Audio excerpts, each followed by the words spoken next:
Welcome back to KVUE News at 10. Central Texas has become a hub for semiconductor production, and billions of dollars will soon be on the table to boost chip making in the U.S. Tonight, KVUE's Mike Marut shows us how that federal money could help drive chip research and production here in Austin.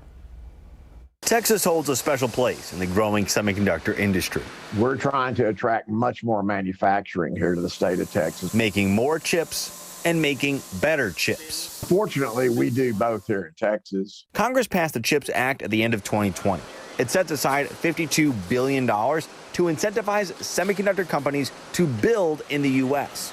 About $40 billion would go toward chip production, the rest to research and development. If we are successful, it would be a public-private partnership. Dr. S.V. Srinivasan runs the new Texas Institute for Electronics, one of the groups pushing to get that R&D funding. This long-term economic viability is heavily connected to workforce and R&D. The CHIPS Act funding won't be enough to cover all the ground the United States has lost the past 30 years or so, but could be enough to jumpstart investments in companies like Samsung, Infineon, and other chip makers here in Austin. The industry is so big and so sophisticated that if you fall behind by 2 years, it's much harder to catch up today than it used to be, 10 years ago. You're talking about a significant,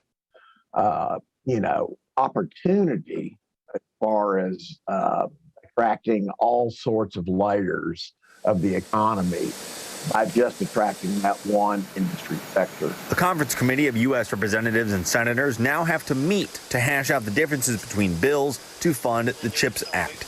The House has picked 73 representatives from their side, and we expect the Senate to announce its members in the coming days. In Austin, I'm Mike Marut.